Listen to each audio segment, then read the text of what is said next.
നാരായണീൻ്റെ മൂന്നാൺമക്കൾ എന്ന സിനിമയിലെ ക്യാരക്ടേഴ്സിന്റെ analysis video ആണ്. സ്പോയിലേഴ്സ് ഉണ്ടാവും.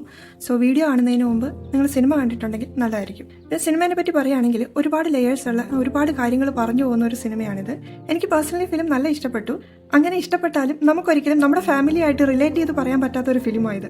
കാരണം ഇതിൻ്റെ അകത്തെ ക്യാരക്ടേഴ്സ് അങ്ങനെയാണ്, ഭയങ്കര റോ ആണ്. ഈ സിനിമ കണ്ടപ്പോൾ ഇതിലെ ക്യാരക്ടേഴ്സിൽ ഞാൻ കണ്ട കുറച്ച് ഒബ്സർവേഷൻസ് ആണ് ഇവിടെ പറയുന്നത്. പിന്നെ ഒരു കാര്യം, ഇതിൽ നാരായണിയടുത്ത് ക്ലൈമാക്സിൽ മരിക്കുന്നുണ്ടെന്ന് ഞാൻ അസ്യൂം ചെയ്യുന്നുണ്ട്, ഇവൻ അത് കാണിച്ചിട്ടില്ലെങ്കിലും. സോ അനാലിസിസിലോട്ട് പോവാം. സോ ഒന്നാമത്തെ ആളാണ് നാരായണിയടുത്തി. ഒരുപാട് കാലമായിട്ട് കിടപ്പിലായിട്ടുള്ള, ആരെയും അങ്ങനെ തിരിച്ചറിയാത്ത, ബേസിക്കലി മരണം കാത്തു കിടക്കുന്ന ഒരു മുത്തശ്ശി. അങ്ങനെയാണ് ഈ സിനിമ ഒറ്റ നോട്ടത്തിൽ ഇവരെ പ്രൊജക്റ്റ് ചെയ്തേക്കുന്നത്. പക്ഷെ സിനിമ കണ്ടു കഴിഞ്ഞപ്പോൾ എനിക്ക് തോന്നിയത് ഇവരവിടെ നടക്കുന്ന ഒരുവിധം കാര്യങ്ങളൊക്കെ അറിയുകയും അതിനൊക്കെ റെസ്പോണ്ട് ചെയ്യുകയും ചെയ്യുന്നുണ്ടെന്നാണ്. കാരണം ആ വീട്ടിലെ ഓരോ സ്ഥിതിഗതികൾ മാറുമ്പോഴും ഇവരുടെ കൈവിരലുകൾ മൂവ് ചെയ്യുന്നത് ഡയറക്ടർ നമുക്ക് കാണിച്ചു തരുന്നുണ്ട്. ശ്രദ്ധിച്ചാൽ മനസ്സിലാവും അതത്ര ഒരു കോമ പേഷ്യന്റിന്റെ റിഫ്ലക്സ് മോഷനൊന്നും അല്ല. കാരണം നാരായണിയടുത്തേക്ക് ഇഷ്ടപ്പെടാത്ത കാര്യങ്ങൾ വരുമ്പം അവർ ചൂണ്ടുവിരൽ അനക്കും. അതായത് ഇപ്പം വെന്റിലേറ്റർ സപ്പോർട്ട് എടുത്തു മാറ്റുന്നതിന് മുമ്പ്, പിന്നെ മൂത്ത മകനായിട്ടുള്ള വിശ്വനെ അവിടെ ചെറിയമ്മയും എല്ലാവരും കൂടെ കുറ്റം പറയുന്നത് കേൾക്കുമ്പോൾ ഒക്കെ ഇവരത് കാണിക്കുന്നുണ്ട്. അതുപോലെ തന്നെ ആ വീട്ടിൽ ഇപ്പം എല്ലാവരും സന്തോഷത്തോടെ ഇരിക്കുകയാണെങ്കിൽ അവരുടെ റിംഗ് ഫിംഗർ, അതായത് അവരുടെ മോതിര വിരൽ അവർ അനക്കുന്നതും കാണാം. നിങ്ങളുടെ കൈ എവിടെയായാലും ഒരിടത്ത് റിലാക്സ് ആയിട്ട് കമത്തി വെക്കുക. എന്നിട്ട് ഈ പറഞ്ഞ പോലെ മോതിര വിരൽ, അതായത് റിംഗ് ഫിംഗർ അനക്കാൻ ശ്രമിച്ചാൽ മതി. അപ്പം മനസ്സിലാവും ഈ നാരായണിയടുത്തിന്റെ കാര്യങ്ങൾ എക്സ്പ്രസ് ചെയ്യാൻ വേണ്ടിയിട്ട് എത്രത്തോളം എഫേർട്സ് ഇടുന്നുണ്ടെന്ന്. ഇത് മാത്രമല്ല, സിനിമയുടെ അവസാനത്തോടെടുക്കുമ്പോൾ ഇവരുടെ ഇളയ മകൻ ഇവരോട് ബൈ പറഞ്ഞു പോകുന്ന ഒരു സീനുണ്ട്. അതിൻ്റെ അകത്ത് അവരുടെ കണ്ണിമ വെട്ടുന്നതും നല്ല ക്ലിയർ ആയിട്ട് കാണാൻ പറ്റും. സോ എനിക്ക് മനസ്സിലായത് ഇവർ കിടപ്പിലാണെങ്കിലും അവിടെ നടക്കുന്നതിൻ്റെയൊക്കെ ഒരു ലാഞ്ചന അല്ലെങ്കിൽ ഒരു ഇംപ്രഷൻ അവർക്ക് കിട്ടുന്നുണ്ടെന്നാണ്. രണ്ടാമത്തെ ആളാണ് വിശ്വൻ, നാരായണിയടുത്തിയുടെ മൂത്ത മകൻ. അച്ഛൻ്റെ മരണശേഷം ഒരുപാട് ചുമതലകൾ ചുമക്കേണ്ടി വന്നയാൾ. ഇവരുടെ അച്ഛൻ്റെയും അമ്മയുടെയും ഒക്കെ ഹോസ്പിറ്റൽ ചാർജസ് എല്ലാം ഇയാൾ തന്നെയാണെന്ന് തോന്നുന്നു വഹിച്ചിട്ടുണ്ടാകുക. അതുകൊണ്ട് തന്നെ താനാണ് എല്ലാം നടത്തിക്കൊണ്ട് പോകുന്നതെന്ന് വിശ്വൻ കരുതുന്നുണ്ട്. ഒരു PTSD പേഷ്യൻറ്റിൻ്റെ പെർഫെക്റ്റ് എക്സാമ്പിളാണ് ഈ വിശ്വൻ. അച്ഛൻ്റെ കഷ്ടപ്പാടൊക്കെ കണ്ടു വളർന്ന് ജാതിയുടെയും അനിയൻ്റെ ഒളിച്ചോട്ടത്തിൻ്റെയൊക്കെ പേരിൽ ഒരുപാട് ആഴത്തി മുറിവേറ്റിട്ടുള്ളയാൾ. അതുകൊണ്ടൊക്കെ തന്നെ ആയിരിക്കണം ഈ കൈ വന്നത് വിട്ടുകൊടുക്കാൻ തീരെ താല്പര്യമില്ലാത്ത ആളാണ് വിശ്വൻ എന്നാണ് എനിക്ക് തോന്നുന്നത്. അതുകൊണ്ട് തന്നെ ആരെയും ഇഷ്ടപ്പെടാത്ത, എല്ലാവരും വെറുപ്പിക്കുന്ന, കടുംപിടുത്തക്കാരനായ, ഉള്ളിൻ്റെ ഉള്ളിലുള്ള സ്നേഹം കാണിക്കാൻ മടിക്കുന്ന, എന്നാൽ അതേസമയം എല്ലാം ശരിയായാൽ നന്നായിരുന്നു എന്ന് കരുതുന്ന ഒരാൾ. പിന്നെ ഈ 24 വർഷമായിട്ടും മുറിവൊന്നും ഉണങ്ങാത്തതിന് വിശ്വൻ മാത്രമല്ല റീസൺ, വിശ്വന്റെ ഭാര്യയും ഉണ്ട് എന്നാണ് എനിക്ക് തോന്നിയിട്ടുള്ളത്.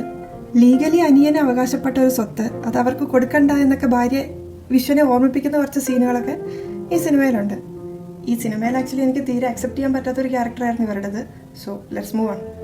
വിശ്വന്റെ ഈ പ്രശ്നങ്ങളുടെ എല്ലാം നടുവ് കൂടിയാണ് ആതിര, അതായത് വിശ്വന്റെ മകൾ വളരുന്നത്. എഞ്ചിനീയറിംഗ് കഴിഞ്ഞ് വേറൊരു സ്ട്രീം എടുക്കുന്നവരുടെ പ്രശ്നങ്ങൾ ഒരുപാടാണ്. അതിപ്പോൾ എഞ്ചിനീയറിംഗ് എന്നല്ല, ഒരു സബ്ജക്ട് പഠിച്ച് വേറൊരു സബ്ജക്റ്റിലോട്ട് പോകുമ്പോൾ തന്നെ അത് നല്ല വ്യക്തമായിട്ട് നമുക്ക് മനസ്സിലാവും. He is following his dream എന്നൊന്നും ആരും പറയാനുണ്ടാവില്ല. പകരം 4 വർഷം കളഞ്ഞയാൾ, പേരൻസിൻ്റെ കയ്യിലെ കാശ് മുടിപ്പിക്കുന്നയാൾ, തോന്നിയാസി, ഇതിങ്ങനെ ഈ ലിസ്റ്റാണ് ആക്ച്വലി നീണ്ടു പോകുന്നത്. ഇവിടെ ഇപ്പോൾ ആതിരൻ്റെ കേസ് നോക്കുകയാണെങ്കിൽ ഇവർക്ക് ഈ പ്രശ്നങ്ങളൊന്നും പോരാതെ അവർക്കൊരു ബ്രേക്കപ്പും പോരാതെ അമ്മയുടെ ഇഷ്യൂസും. ഇവിടെയുള്ളൊരു ഫണ്ണി പാട്ട് എന്താണെന്ന് വെച്ചിട്ടുണ്ടെങ്കിൽ, ഈ അമ്മയും മകളും ഇവരുടെ കുറച്ച് സീൻസ് ഉണ്ട്. ഇവർ അങ്ങോട്ടും ഇങ്ങോട്ടും അരഗന്റ്, ഈഗോസ്റ്റിക് എന്നൊക്കെയാണ് വിളിക്കുന്നത്. പക്ഷേ അവരവരുടെ കംഫർട്ട് സോണിൽ അവരുടെ സംസാര രീതിയും അവരുടെ സബ്ജക്ട്സും ഒക്കെ സെയിം ആണ്. അപ്പോൾ സം പോയിന്റ് നമുക്ക് തോന്നും ഈ അമ്മയ്ക്കും മോക്കും ഒരേ സ്വഭാവമാണോ എന്ന്. പക്ഷെ അല്ല. അതിൻ്റെ ബെസ്റ്റ് എക്സാമ്പിളാണ് ആതിരയുടെ ചൈൽഡ്ഹുഡ് ഫ്രണ്ട് ധന്യ. ആതിരന്റെ ക്യാരക്ടർ മനസ്സിലാക്കാനും അവളെ ടോളറേറ്റ് ചെയ്യാനും പറ്റുന്ന ഒരു ക്യാരക്ടറായിട്ടാണ് ധന്യനെ ഇതിൻ്റെ അകത്ത് പ്രൊജക്ട് ചെയ്തേക്കുന്നത്. അതായത് ഒരു സാഹചര്യമൊക്കെ മനസ്സിലാക്കി പ്രശ്നങ്ങളെല്ലാം കുറച്ചെങ്കിലും ഡിഫ്യൂസ് ചെയ്ത് കൊടുക്കുന്ന, എന്നാൽ ആവശ്യത്തിന് സ്പേസ് കൊടുക്കുന്ന ഒരു ഫ്രണ്ട്. സോ അറ്റ്ലീസ്റ്റ് ഒരു ഫ്രണ്ടെങ്കിലും അല്ലെങ്കിൽ ഒരു ഹാപ്പി റിലേഷനെങ്കിലും ആതിരയ്ക്കുണ്ട്, പക്ഷെ അമ്മയ്ക്കില്ല. പക്ഷേ ഈ സിനിമയിൽ ആ ഒരു ക്യാരക്ടറിനെ, ആ ധന്യ എന്ന് പറഞ്ഞ ക്യാരക്ടറിനെ പ്രസന്റ് ചെയ്തതിൽ എനിക്ക് കുറച്ചൊരു പോരായ്മ തോന്നി. അതായത് തിയേറ്ററിലെ ഒരു മാസ് ഓഡിയൻസ് ഒരു വൈറ്റ് ഫ്രെയിമിൽ ഇവരുടെ ഈ മൈന്യൂട്ടായിട്ടുള്ള എക്സ്പ്രഷൻസ് ഒക്കെ ശ്രദ്ധിക്കുമോ എന്നത്, അത്രേ ഉള്ളൂ. ഇനി നമുക്ക് നിഖിലിന്റെ കേസ് നോക്കാം. വിശ്വന്റെ അനിയൻ ഭാസ്കരന്റെ മകൻ, നാരായണിയടുത്തിയുടെ ഒരേ ഒരു കൊച്ചുമോൻ. ആതിരയെ വെച്ച് കമ്പയർ ചെയ്യുകയാണെങ്കിൽ നിഖിലിന്റെ പാരൻസ് ഓക്കെയാണ്. അവർക്ക് പറ്റുന്ന പോലെയൊക്കെ അവർ നിഖിലിന്റെ കൂട്ടത്തിലുണ്ട്, എസ്പെഷ്യലി ഭാസ്കർ. പക്ഷെ ബാക്കിയെല്ലാം ഏകദേശം ഒരുപോലെയാണ്. അവനും ലൈഫിൽ ഒരു ഹെൽപ്പ് വേണമായിരുന്നു. ആ സമയത്താണ് ആതിരയെ കാണുന്നത്, അവർ സംസാരിക്കുന്നത്, പിന്നീട് ഒരു സെക്ഷൽ അട്രാക്ഷനിലോട്ടും പോകുന്നുണ്ട്. ഈ ഒരു കണ്ടന്റിൽ ഒരുപാട് പേര് വാളെടുക്കുന്ന ഞാൻ കണ്ടു. പക്ഷേ ഇവരുടെ വ്യൂവിൽ അത് ഓക്കെയാണ്, കാരണം അവർ ടോട്ടലി സ്ട്രേഞ്ചേഴ്സ് ആയിരുന്നു. പിന്നീട് ഇതിലെന്തോ ഒരു പ്രശ്നം ഉണ്ടെന്ന് അവർക്ക് തന്നെ തോന്നിയപ്പം അവർ ആ ബൗണ്ടറി ഇട്ടു. So let's leave it. പക്ഷെ അപ്പോഴും ശ്രദ്ധിക്കേണ്ട ഒരു കാര്യമുണ്ട്, ഇവിടെ നിഖിലിന്റെ തോളത്ത് തട്ടി അവന്റെ കൂട്ടത്ത് നിൽക്കാൻ അവന്റെ അച്ഛനുണ്ട്. പക്ഷെ ആതിരയ്ക്ക് അങ്ങനെ ഒരു സീനുള്ളതായിട്ട് ഈ സിനിമയിൽ കാണിച്ചിട്ടില്ല. ഇനിയാണ് ഭാസ്കർ, അതായത് നാരായണിയടുത്തിയുടെ ഇളയ മകൻ. കൂട്ടത്തിൽ അച്ഛൻ്റെയും അമ്മേൻ്റെയും ഒക്കെ ഫേവറേറ്റ് ആയിരുന്നു എന്ന് ചേട്ടന്മാർ പറയുന്നയാള്. ചിലപ്പോൾ ശരിയായിരിക്കാം. എന്തായാലും ആ വീട്ടിൽ ഏറ്റവും കുറവ് നിന്നിട്ടുള്ള ആളാണ് ഇയാൾ. എന്നിട്ടും അമ്മ എല്ലാവരുടെയും കുറ്റം പറയുന്ന ഒരാളാണെന്ന് തമാശ രൂപേണയെങ്കിലും ഇയാളെ കൊണ്ടാണ് ഡയറക്ടർ പറയിപ്പിക്കുന്നത്. ഒറ്റ നോട്ടത്തിൽ ഗോയിങ് വിത്ത് ദ ഫ്ലോ, അതായത് ഒഴുക്കിനൊപ്പം പോകുന്ന ഒരാൾ എന്നൊരു രീതിയിൽ ഒരു വൈബ് കിട്ടുമെങ്കിലും ഇയാൾക്ക് ചെറുതായിട്ടൊരു ബോർഡർ ലൈൻ പേഴ്സണാലിറ്റി ഡിസോർഡർ ഉണ്ടോ എന്നെനിക്കൊരു സംശയം. ഞാനിത് പറയാൻ കാരണം, ഒന്നാമത് ഇയാളുടെ ഐഡന്റിറ്റി, അതായത് നാട്ടിലുണ്ടായിരുന്ന സമയത്തുണ്ടായിരുന്ന ഒരു ഐഡന്റിറ്റി അല്ല ഇയാൾ UK പോയപ്പം കീപ്പ് ചെയ്യുന്നത്. അവിടെ ചെന്നിട്ട് ഗിറ്റാർ ഒഴിവാക്കുന്നു, ഡ്രഗ്സ് സ്റ്റാർട്ട് ചെയ്യുന്നു. അതെല്ലാം ഒരു ഗോയിങ് വിത്ത് ദ ഫ്ലോയിൽ പെട്ടതാണ്. പക്ഷെ തിരിച്ച് നാട്ടിൽ വരുമ്പം ഒരിക്കൽ തനിക്ക് വേണ്ടാന്ന് പറഞ്ഞു പോയ സ്വത്ത്, പിന്നെ പഴയ റിലേഷൻഷിപ്പുകൾ, ഇതെല്ലാം ഇദ്ദേഹത്തെ സ്ട്രഗിൾ ചെയ്യിക്കുന്നത് കാണാം. പഴയ കാര്യങ്ങളൊക്കെ പഴയതല്ലേ, എന്തിനാ അതൊക്കെ ഓർക്കുന്നേ എന്നൊക്കെ പറയുമ്പോഴും പഴമയൊക്കെ മനസ്സിൽ കൊണ്ടു നടക്കുന്ന ഒരാളായിട്ടാണ് ഭാസ്കർ എന്നൊരു വ്യക്തിയെ പ്രൊജക്ട് ചെയ്തിരിക്കുന്നത്. നമ്മുടെ ഇടയിൽ ഇങ്ങനെ ഒരുപാട് പേരുണ്ടാവും, അവർക്കൊക്കെ ബോർഡർ ലൈൻ പേഴ്സണാലിറ്റി ഡിസോർഡർ ആണ് എന്നല്ല ഞാൻ പറയുന്നത്. ഈ സിനിമയിൽ ഒരു ആക്ട് ഉണ്ട്, അതായത് സ്വന്തം അമ്മയെ കൊല്ലാൻ ശ്രമിക്കുന്നുണ്ട് ഇതിൻ്റെ അകത്തെ വിശ്വനും ഭാസ്കറും. അതൊരു യൂഷ്വൽ ആയിട്ടുള്ള ഒരു ബിഹേവിയർ അല്ല. ആ ഒരു സിറ്റുവേഷനിൽ ഇവരൊരു ക്രൈം ചെയ്യുന്നുണ്ടെങ്കിൽ, അതായത് അറ്റംപ്റ്റ് ടു മർഡർ, അതൊരു ക്രൈമാണ്. അപ്പം ഒരു ക്രൈം ചെയ്യുന്നുണ്ടെങ്കിൽ അത് അവരുടെ ക്യാരക്ടേഴ്സ് അത്ര സ്ട്രോങ് അല്ലാത്തത് കൊണ്ടാണ്.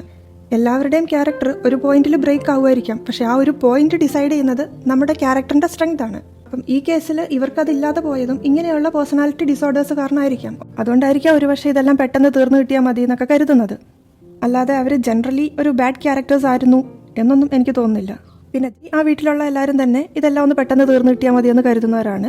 പക്ഷെ അവരങ്ങനെ കരുതുന്നതിനെ നമുക്കൊന്നും പറയാൻ പറ്റില്ല, പക്ഷെ അവരുടെ ആക്ടിനെ നമുക്ക് പറയാൻ പറ്റും. എന്നാൽ ഇവരിൽ നിന്നൊക്കെ കുറച്ച് വ്യത്യസ്തനായിട്ടാണ് നമുക്ക് സേതു എന്ന ക്യാരക്ടറിനെ തോന്നുക. സ്വന്തം വീട്ടുകാരുടെ കണ്ണിൽ പൊട്ടനും പെക്യൂലിയറും ഒക്കെയാണ്, പക്ഷെ സിനിമ കാണുമ്പോൾ പ്രേക്ഷകർക്ക് അതിന് ഇവനെന്താ കുഴപ്പം എന്ന് തോന്നിപ്പിക്കുന്ന ഒരു കഥാപാത്രം. പക്ഷെ ഈ ഒരു കഥാപാത്രത്തിന് കുറേ ലെയേഴ്സ് ഉള്ളതായിട്ട് കാണിക്കുന്ന പോലെ തോന്നുന്നു. പലപ്പോഴും അമ്മയുടെ ആഗ്രഹങ്ങൾ അല്ലെങ്കിൽ ഇഷ്ടങ്ങളൊക്കെ നടത്തി കൊടുക്കുന്ന ഒരു മകൻ എന്നൊരു ഇമേജാണ് പ്രേക്ഷകരുടെ ഇടയിൽ സേതുവിന്. എല്ലാ മക്കളും ഒരുമിച്ച് ചേർന്ന് ഒരു വീട്ടിൽ കുറച്ചു കാലമെങ്കിലും സന്തോഷത്തോടെ ജീവിക്കുന്നത് ഒരു കിടപ്പുരോഗിയായ അമ്മയെ സംബന്ധിച്ച് ചിലപ്പോൾ അവരത് ആഗ്രഹിക്കുന്നുണ്ടാവാം, അല്ലെങ്കിൽ ആഗ്രഹിച്ചിട്ടുണ്ടാവാം. അതുപോലെ തന്നെ നോട്ട് ചെയ്യേണ്ട ഒരു കാര്യമാണ്, വീട്ടിലാണെങ്കിൽ അമ്മ സമാധാനത്തോടെ മരിക്കും എന്ന സേതുവിന്റെ ഡയലോഗ്. ഈ സിനിമയിൽ ഇങ്ങനെ അമ്മയുടെ ഇഷ്ടങ്ങൾ ഇതൊക്കെ ആയിരിക്കും എന്ന് കരുതിയോ അല്ലാതെയോ അതെല്ലാം നടത്തി കൊടുക്കുന്ന ഒരു മകനാണ് സേതു. കാരണം സേതുവിന്റെയും ആഗ്രഹങ്ങൾ ഇതൊക്കെ തന്നെയാണ്. ഇതിനുവേണ്ടി ഏതറ്റം വരെ വേണമെങ്കിലും ഇയാൾ പോകാൻ തയ്യാറുമാണ്. അതായത് സഹോദരങ്ങൾക്കിടയിലെ പ്രശ്നം തീർക്കാൻ സ്വന്തം പ്രോപ്പർട്ടി വേണ്ടാന്ന് വെക്കുന്ന, ഇഷ്ടപ്പെട്ട പെൺകുട്ടിയോട് എന്തൊക്കെയോ പറയാൻ ശ്രമിക്കുന്ന, എന്നാൽ ഒന്നും പറയാൻ പറ്റാതെ ഒരുപാട് ക്ഷമയുള്ള എന്നാൽ ഹെൽപ്ലെസ് ആയിട്ടുള്ള ഒരു ബലിയാട്. അതാണ് ഒരു ലെയർ. ഇനിയുള്ളത് ഒരുപാട് ചിന്തിക്കുന്ന, റിലേഷൻഷിപ്സിന് അതിന്റെ ബൗണ്ടറി വെക്കേണ്ടതിന്റെ ആവശ്യത്തെപ്പറ്റി ഫിലോസഫി പറയുന്ന, കുട്ടികൾ എന്തെങ്കിലും തെറ്റ് ചെയ്യുമ്പം അവരുടെ പ്രായത്തെ കണക്കാക്കണം എന്ന് ഉപദേശിക്കുന്ന, ഇത്രയും പേരെ വീട്ടിൽ പിടിച്ചിരുത്താൻ കഴിവുള്ള, കുടുംബത്തിലെ 3 ജനറേഷനിലുള്ള ആൾക്കാരെയും കുറച്ചുകൂടെ ഡീപ്പായി മനസ്സിലാക്കുന്ന, എന്നാൽ അതേസമയം ആ വീട്ടിലെ മൈന്യൂട്ട് കാര്യങ്ങൾ വരെ കൺട്രോൾ ചെയ്യുന്ന, അമ്പലത്തിലെ ഉത്സവത്തിന് പോകണോ വേണ്ടയോ, അനിയനെ വിളിക്കണോ വേണ്ടയോ എന്ന് തുടങ്ങിയ ചെറിയ ചെറിയ കാര്യങ്ങൾ പോലും, പിന്നെ ഒന്നുകൂടെ ശ്രദ്ധിച്ചു നോക്കിയിട്ടുണ്ടെങ്കിൽ ആ വീട്ടിൽ ആരൊക്കെ നിൽക്കണം എന്ന് പോലും തീരുമാനം എടുക്കുന്നത് സേതുവാണ്. ആക്ച്വലി ഈ 2 ലെയേഴ്സും നല്ല എവിഡന്റ് ആണ്. ഇനിയാണ് 3rd ലെയർ. സേതു ഒന്ന് പൊട്ടിത്തെറിച്ച അല്ലെങ്കിൽ ഇടപെട്ടാൽ സഹോദരങ്ങൾ സൈലന്റ് ആവും. തനിക്ക് സമനില തെറ്റിയാൽ താൻ എന്താ ചെയ്യുക എന്നറിയില്ല എന്ന് സേതു പറയുന്നുണ്ട്. പിന്നെ സേതുവിന് ഈ സിന്തറ്റിക് ഡ്രഗ്സ് ഒന്നുമില്ല, പക്ഷെ പച്ചിലകളോ അത് ഉണക്കിയതിനോടൊക്കെ സേതുവിന് എന്നും പ്രണയം തന്നെയാണ്. ഇനി എനിക്ക് തോന്നിയ ഒരു പോസിബിലിറ്റിയാണ് സേതുവിന്റെ ആ ഒരു കല്യാണം. അത് നടക്കാത്തതിൽ സേതു അത്യാവശ്യം ഡിപ്രസ്ഡ് ആണ്. അതുകൊണ്ട് തന്നെയായിരിക്കും പലപ്പോഴും അവളുടെ ഫോട്ടോസ് ഫേസ്ബുക്കിലൊക്കെ നോക്കിക്കൊണ്ടിരിക്കുന്നത്. ആ കല്യാണം നടക്കാതിരുന്നത് അനിയന്റെ ഒളിച്ചോട്ടം മാത്രമല്ല, ഇവരുടെ അമ്മ, അതായത് നാരായണിയടുത്തയുടെ ഈ ഒരു അവസ്ഥ കാരണമായിട്ടുണ്ടാവാം. ഇതിനിടയ്ക്ക് അമ്മേന്റെ ആഗ്രഹം ഇതൊക്കെ ആയിരിക്കും എന്ന് വിചാരിച്ച് സേതു കുറച്ച് ഡില്യൂഷനിലും ആവുന്നുണ്ട്. അമ്മേനെ നോക്കലാണ് എൻ്റെ മെയിൻ ജോലി, അല്ലെങ്കിൽ അമ്മേന്റെ ആഗ്രഹങ്ങൾ നടത്തി കൊടുക്കലാണ് എൻ്റെ ജീവിത ലക്ഷ്യം എന്നൊക്കെയുള്ള ഒരു റെസ്പോൺസിബിലിറ്റി കുറച്ചൊക്കെ ഒരു ഒബ്സസീവായിട്ട് സേതുവിന് വന്നിട്ടുണ്ടാവാം. ഈ ഒരു OCDയും ഈ ഒരു ഡില്യൂഷനും ഒക്കെ കൊണ്ടാവാം ഒരുപക്ഷെ പിന്നീട് അദ്ദേഹം ഈ ഒരു കല്യാണം കഴിക്കാത്തതും. സോ ഞാൻ പറഞ്ഞു വരുന്നത്, അദ്ദേഹത്തിന്റെ ക്യാരക്ടറും ആക്ച്വലി അത്ര സ്ട്രോങ് അല്ല. നമുക്ക് സ്ട്രോങ് ആണെന്ന് തോന്നിയാലും അദ്ദേഹത്തിന്റെ ക്യാരക്ടറും സ്ട്രോങ് അല്ല. എപ്പോൾ വേണമെങ്കിലും ആ ഒരു ക്യാരക്ടർ ബ്രേക്ക് ആവാം.